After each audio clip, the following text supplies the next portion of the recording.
I always thought I was tough, being an ER doc at a level 1 trauma center, but watching my kid battle cancer for 7 months, man, oh man, I really learned about heroism. There are times in our lives that change the way we see the world. Navigating these challenges can take insight, trusted confidants, or even a coach. Let's explore those moments. In this companion podcast to RX for Success, we will discover ways to learn and write our own success stories together. I'm Dr. Dale Waxman, a physician coach with MD Coaches, and this is Life-Changing Moments. I am very excited to have Dr. Louis Profeta on as my guest today. Dr. Profeta is an emergency physician at St. Vincent Hospital of Indianapolis. In addition to a long medical career, he is a nationally recognized award-winning writer, public speaker, and frequent guest on television and radio. He writes and speaks on the inner experience of the physician, as well as contemporary ethical challenges in medicine. Dr. Profeta's path into medicine story is chronicled in RX for Success podcast number 91, which, because it was one of our most downloaded episodes, was rebroadcast as an encore as RX for Success podcast number 156, which you can find in your favorite way to find podcasts. Well, during that captivating conversation with Dr. Cook, I heard something in Dr. Profeta's prescription for success that I wanted to hear more about. We'll get to that in just a minute, but right now, let me welcome Dr. Profeta. Louis, welcome to Life-Changing Moments. Dale, thank you for having me. Yeah, really great to have you. I've been an admirer of your writing and your TEDx talk, which I invite people that are listening to take a look at to get a real good feel for what it's like to be an emergency physician and that life happens. Life is all happening right there. Yes, thank you. For our listeners who may not have heard that, can you briefly tell us what you're doing professionally right now? Well, I'm still stupid enough to be practicing full-time clinical emergency medicine after more than 3 decades in a level 1 trauma center. I still love it. I have sort of a clinical teaching position at Marion University School of Osteopathic Medicine. And I travel the country speaking mostly on college campuses about drug and alcohol and sexual assault related issues on college campuses, also at high schools and sort of private parent events all over America. So if I'm not doing clinical work, I'm teaching or I'm writing or I'm speaking mostly around the country. So I'm still busy. Where do you, I'm just curious, where do you get your energy to do all that? That sounds pretty busy. That's a good question. I sort of made a mention about this in an article I wrote recently, sort of about trying to reboot my soul is I still think I have something to offer the world. And so I still have that inner drive. I still care about my community. I still have the energy level to do it. I still think medicine is a noble profession, and it's a combination of loving it and also feeling a duty to still be a part of it and still offer something to the world. Yeah, sounds like you get energy from the work that you do, connecting with others, from the writing and from the clinical work, as well as give energy. Yeah, absolutely. Neat. Well, let's get right to that section of the RX for Success podcast that I wanted to hone in on today. So when you were delivering your personal prescription for success, your third item in there was intriguing to me. And so what I want to do is just play that back. It's just a 15-second clip, and then we'll chat about that. The third part, and I think we sort of touched on it a little bit. Every tragedy in your life, I don't care how small or great it is, hides a miracle. I mean, it really does. And it may take you years to see it. There's a chapter in my book about how some girls accidentally dumped a charcoal grill on my head back in the 80s, and how 15 years later that led to a young boy getting the first intestinal transplant. So there's a couple of stories in there. We might get to that story about the charcoal grill, but I want to just start with, just repeating that every tragedy in your life hides a miracle. And so I want to ask you how you came to that. But before we even come to that, how do you define tragedy and how do you define miracle?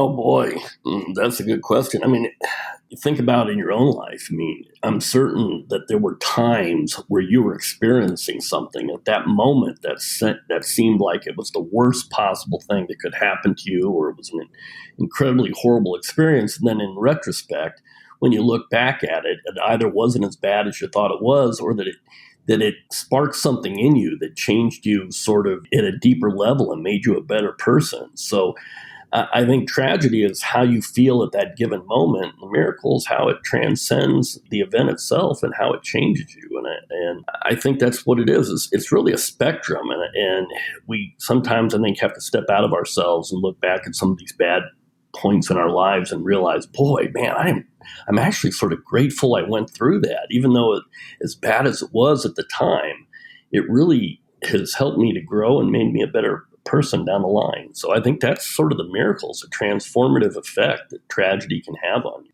Yeah. So I'm hearing you say that the way that you're thinking of tragedy is something difficult circumstances, really challenging, unpleasant situations. And then the miracle part is that there's something that's transformative, but may not be seen at that time. No, and it may take decades for you to get to that realization. And sometimes we have to let stuff like that play itself out. And it's amazing that if we put a little effort into looking at some of those tragic moments in our lives, I think sometimes it also actually in a lot of ways can make you smile and go, wow, I never thought about that now. And then when I look back at it, it wasn't as bad as it was, whether it was a breakup when you were in seventh grade or whether, whatever it was. But certainly some things can never be rectified. But there are other things, and probably the majority of tragic events in your life actually have transformative capabilities. Hi, I'm Rhonda Crow, founder and CEO for MD Coaches. Here on RX for Success, we interview a lot of great medical professionals on how they grew their careers, how they overcame challenges, and how they handle day-to-day work. I really hope you're getting a lot of great information. But if you're looking for an answer to a specific problem, management or administration challenge, or if you're feeling just a bit burnt out, like maybe you chose the wrong career, well, then there's a faster way to get the help you need. No, it's not counseling, it's coaching. RX for Success is produced by MD Coaches, a team of physicians who have been where you are. I know you're used to going it alone, but you don't have to. Get the support you need today. Visit us at mymdcoaches.com to schedule your complimentary consultation. Again, that's mymdcoaches.com, because you're not in this alone. We'll get back to our interview in just a moment, but right now I want to tell you a little bit about Physician Outlook. If you haven't discovered this remarkable magazine, please do so very soon. It was created by physicians, for physicians, to showcase the intersection between clinical and non-clinical interests, whether it's writing, painting, cooking, politics, and dozens of other topics. Physician Outlook gives a physician perspective. It's available online and in print. It's really unique among physician lifestyle magazines. And like the Prescription for Success podcast, Physician Outlook amplifies the voice of any physician who has something to say. It also engages patients who still believe in physician-led, team-based care. And Prescription for Success listeners can get 3 months free when you enter our promo code RX for Success and select the monthly option at checkout. That's a really great deal on this stunning publication. And now let's get back to today's interview. So I know that in RX for Success, Randy asks you to prepare before the recording, what are my prescriptions for success? And you put some thought into those, and they're all very thoughtful. Something must have triggered you to say, my prescription for success is to really look at tragedy in life might be hiding a miracle. So it makes me wonder, is there a story there about, or stories that led you to wanting to suggest to people to consider this? Well, I sort of allude to the charcoal grill incident. We can touch base with that, but there was a bigger event in my life. And that was back in 2014. I got a phone call from a doctor in New York City. My son was in college at the time.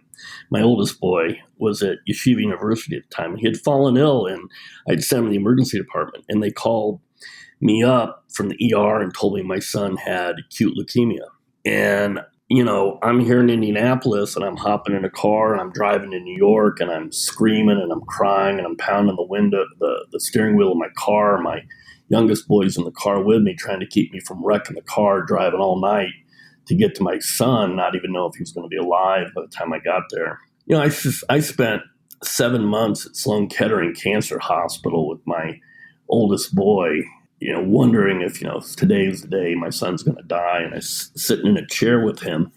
And I always thought I was tough, being an ER doc at a level 1 trauma center. But watching my kid battle cancer for 7 months, man, oh man, I really learned about heroism. I really learned about the strength of character. And it was sort of in that moment that I realized, man, I was a flea. I was a flea compared to my son. And I also sort of realized you learn about love at a whole different level. You think you love somebody, and then one day you have a kid and you realize, oh man, now I really know what love is like. And then you realize how much you love your kid, and then faced with the prospect of your kid dying, then you really understand the depth of love. So the tragedy of my son having cancer, tragedy of my son sitting there for 7 months and watching his strength and watching how he interacted with staff and how he never complained and everything like that. You don't think that has a miraculous transformative effect in my life? Absolutely it did. Okay. And so it's stuff like that. And Max, thank God, is doing great. Okay. He's in remission. He's nearly 30 years old. He's done incredibly well. And to watch the students like at Yeshiva University, they poured in by the hundreds to Sloan Kettering Cancer Hospital. And I think at that time they said it was the most blood ever donated in the history of Sloan Kettering in the name of one person. Kids pouring in from his university to give blood to Sloan Kettering for my boys. So, think about the miraculous outcomes of the tragedy of my son having cancer, helping his father grow to heights that would have never occurred had that not happened, be able to bear witness to his heroism, to watch a coming together of all his friends and his campus. And then, just to see that and to understand that at a deeper level. Man, what an experience that was. So, yeah, so that's one of the reasons why now I travel America talking on college campuses, because I don't want another, during that time, I still had to come back to Indianapolis and I still had to work.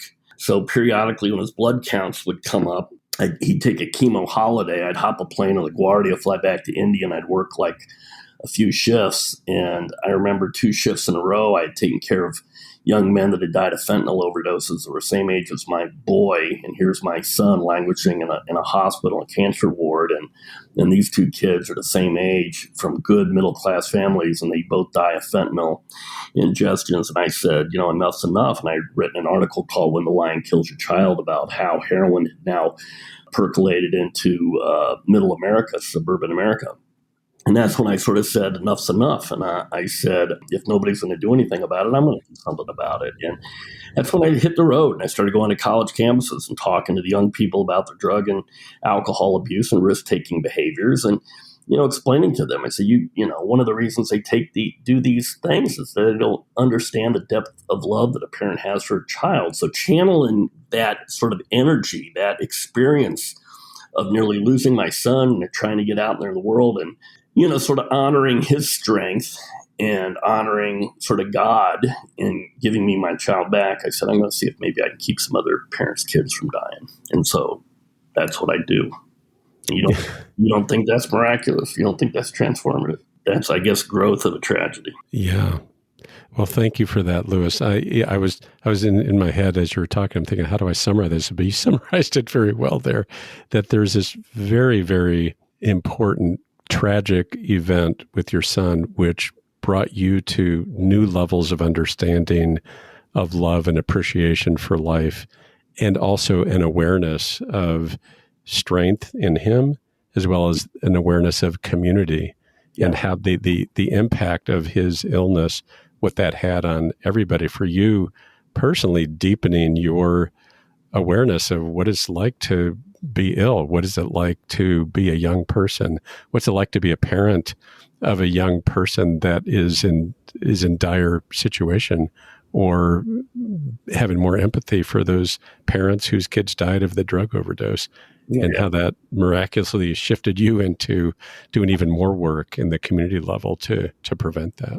Sure. Yeah, so very nice. So what I wonder, by the way, can we just chat about what was that charcoal grill incident? I'm intrigued. It's actually a really fascinating story. Back in the early 80s, when I was trying to become a medical student, I was at Indiana University, and I was trying to get this sort of special honors degree. At that time, it was molecular biology. It was a core biology program. And I was doing this long-term paper on immunology. And it was a beautiful day out. It was in February, and I'd been working on this paper for ages. And I decided I'm going to take my computer out onto the porch and finally put this whole thing together. Now realize, I don't know how old you are, Dale, but I got a feeling you're about the same age as me. You're close, okay? Pushing 60. And so back then, you're talking about a Tandy 1000. It's a huge, computer screen with the giant, the hard drive component. And then it has like 9 feet of Laffy Taffy cord that goes to a dot matrix printer. And so and then the keyboard is the size of a Prius. And so you got to bring all this out onto the porch. And I get this whole thing set up, and I've got this whole stack of papers, and I'm putting this thing all together. And the girls in the apartment right above me, they didn't realize I was sitting on the porch below them, and they dumped a hibachi to clean out a hibachi over the rail of their and the whole hibachi fell, all the ash fell right on top of me, right into the processing unit, and the whole computer just blew up. And, oh my God. And I was a relatively smart guy, but I hadn't backed up anything, on my computer. It was all on the hard drive, and back then you had these big floppy disks, remember? And I'm covering, I'm screaming, I'm like, oh my gosh, and they're so apologetic. And meanwhile, there were these 2 guys tossing a football in sort of the common area, and they see this whole thing happen. And the one guy comes over, they're sort of laughing, and I'm just going crazy, and they're dusting all this ash off of me and everything like that. And I said, no, I said, they go, you're going to be okay. I said, it's not that. My paper's destroyed. I've been working on this. And meantime, the one guy's picking up the papers, and he's flipping through them, and he goes, what is this stuff that you're working on? I said, and I had never met the guy, and I said, it's immunology. And he goes, I love immunology. I said, well, nobody loves immunology.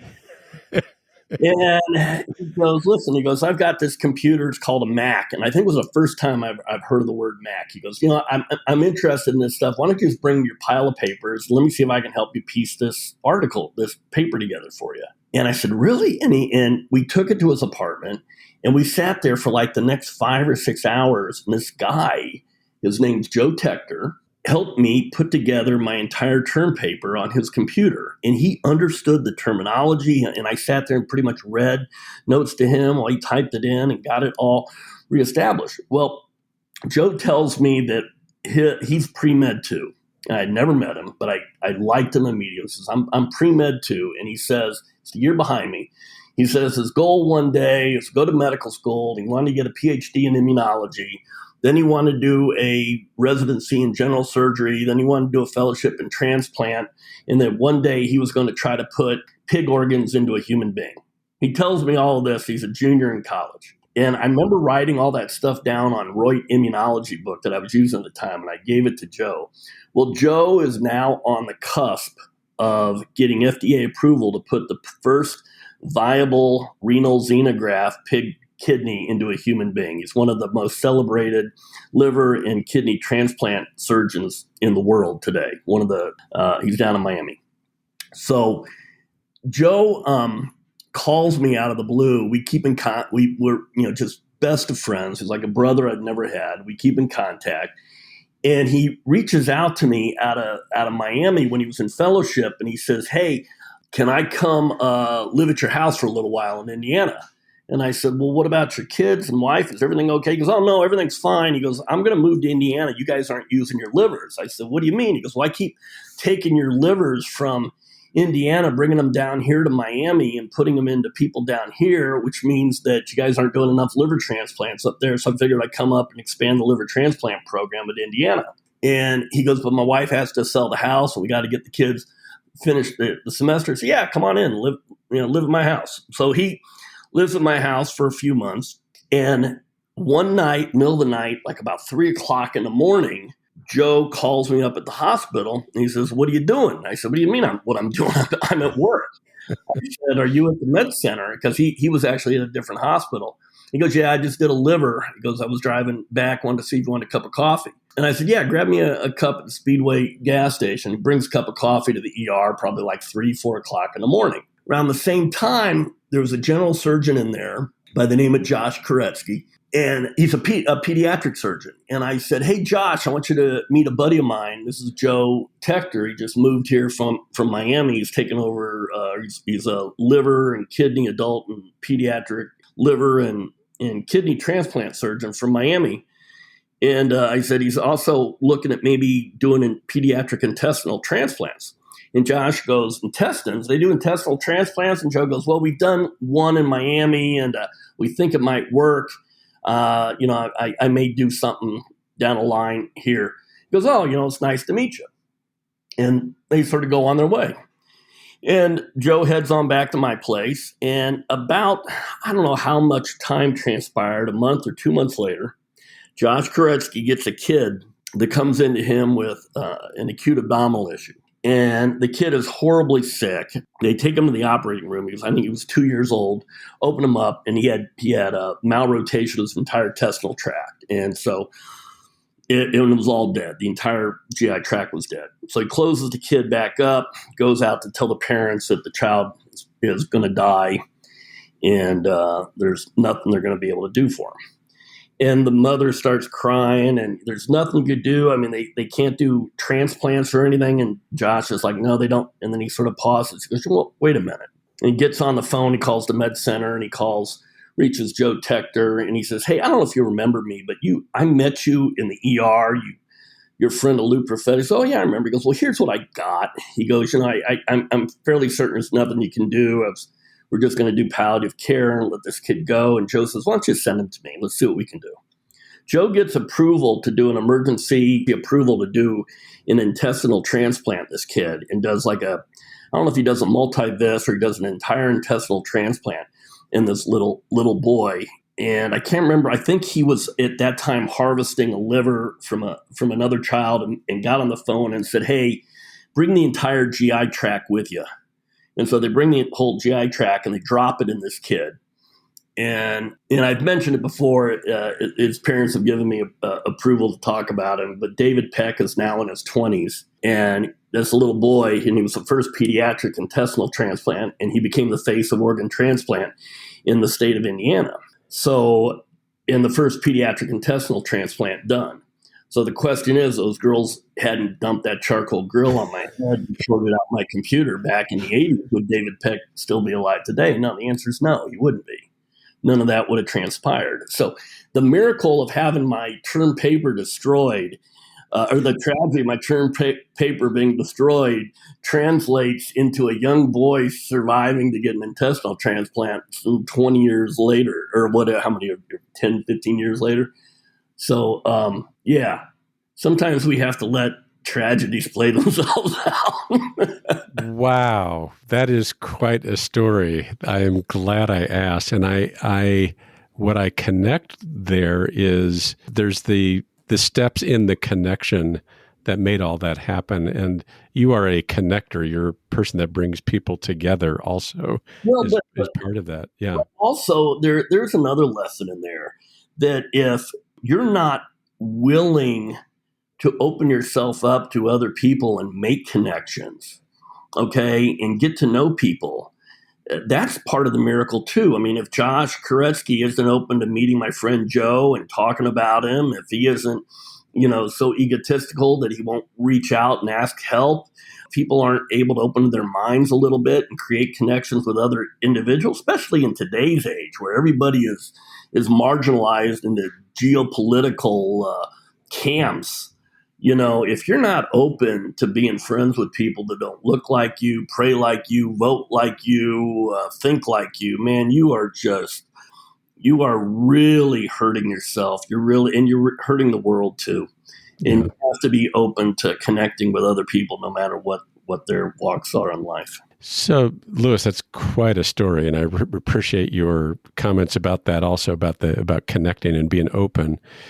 And I want to bring us back to just to kind of close us out, bring us back to this concept of your prescription for success that, noting that there's miracles underneath inside the tragedy, just like your computer getting dumped on. By the way, you left out the part about the very heavy monitors in those days. Oh my gosh! I'm over here going, how did you get the monitor out there? Those things were really heavy. Dig into your forearms, carrying them out. Yeah, so I'm impressed that you did that. Anyway, when you turn that into a prescription for success, it makes me think, is there something for listeners, for us all to do when we are in the midst of tragedy? What are your thoughts about that? Well, I mean, fortunately, most of your listeners probably don't have to go through what I do. I mean, when I'm in the face of tragedy, I pretty much just shrug my shoulder and go, hey, it ain't cancer.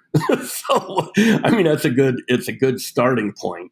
But a lot of it requires, I think, you have to practice it. And what I mean by that is that you just start picking out, to begin with, I think that if you start looking at some of the events in your life, some of the quote tragic events or events that you thought were real tragic in your life, and then say, okay, what did I learn from that? How did that help me? How did that help me grow? And you start to realize that the vast majority of those events in your life actually weren't as bad as you thought. And just be retrospective at some of those events to start. And then as the tragedies come up, I think that the blows get softened a little bit. You realize that most of that stuff is fixable. If it's not your health, almost everything else has a solution to it.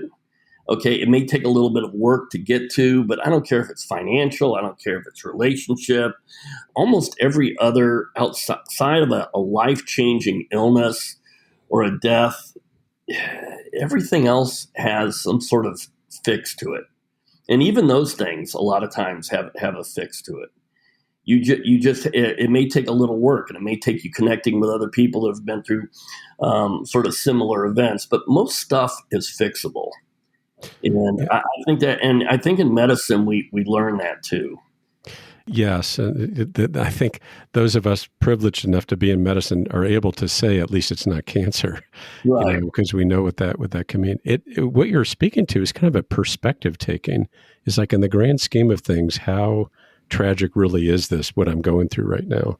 And if you can have a perspective. That thing in my life that is going to be more right now, knock on wood, is going to be worse. It has been worse in my life than finding out my kid had cancer. And I hope that is the worst thing that ever happens in my life.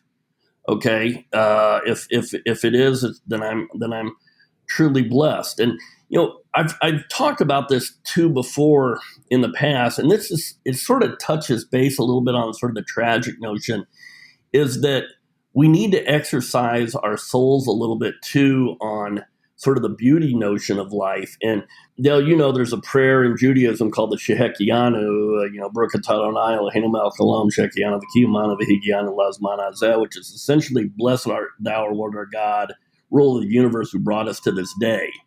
And I really believe it's what that prayer is about, is exercising your soul on a daily basis and looking around at very simple things, just the beauty of a tree outside or the smile of a random stranger, any number of 1,000 things that you see on a daily basis that you tend to walk past and you don't impart on your soul. And I really think that if you exercise your soul a little bit more to appreciate small moments in your life, then it dulls down some of the tragic stuff in your life too. So you have to exercise your soul on literally a day-to-day, minute-to-minute, hour-to-hour basis to appreciate little things around you. And whether it's saying a prayer inside of your mind or just being cognizant and holding on to an image, you that requires work. And you have to do that daily. And I think it helps keep your sanity, and it makes the world look a little nicer around you too. Yeah, and I guess that's beautiful, and I love what you said about that. Is that's a muscle too. It's a gratitude muscle, and in a way, using your language about miracles is noticing these miracles that are all around us. Absolutely. Yeah, awesome. Well, Louis, this has been great. I mean, before we finish, is there anything else about this topic that you're thinking of right now that you wish to impart to our listeners that I haven't asked you about? I don't know. This is a beautiful world. This is a beautiful country, and the people that are in it are, for the most part, very good and beautiful people with souls, with hearts. And there's so much negativity out there in the news, in the world. Listen, I work in a level 1 trauma center through the middle of a COVID pandemic. If I'm telling you this world is a good place and the people are fundamentally good, it is, okay? And you just have to be a part of it. You have to be open to it. And it requires all of us sort of working together and coming together and appreciating everybody's differences that makes it all real special in the end. Louis, those are really wonderful words to close us out. So once again, I want to just thank you again for taking the time to be a guest with us today and returning to the MD Coaches family of podcasts. So thanks again, Louis. Thank you so much for having me. Have a good day. I really enjoyed this delightful conversation with Dr. Louis Profeta. He invites us to view tragedy a little differently than we might be doing right now. We should fully experience the emotions of such life events and also be open to how this life event informs us and may indeed hide a miracle. So my takeaways this week are, 1, while tragic describes how you feel at a given moment of difficult life events, the miracle underneath is how the event changed you. In essence, challenging life events are transformative. Number 2, the more one realizes the growth that occurs as a result of tragedy, the softer subsequent blows become as you progress through life. Number 3, in the face of difficulty, be willing to connect with others. As Dr. Profeta said, that's part of the miracle too. And number 4, practice noticing the small and large aspects of beauty all around us. This too enables the shift from tragedy to miracle. Well, that's it for this episode of Life-Changing Moments. Remember, if you're struggling or just a little dissatisfied with your professional life or interested in becoming a better leader, consider hiring a coach. You can find us at mymdcoaches.com. As always, thank you for listening and be well. Thank you for tuning in to Life-Changing Moments. If you enjoyed this episode, please be sure to rate us 5 stars and leave a review. Doing so helps our podcast reach more listeners. Have something to share? We'd love to hear your thoughts. Visit the MD Coaches community on Facebook groups. This dynamic virtual space is a place to continue discussion about life-changing moments and perhaps share some life-changing moments of your own. Join the conversation today.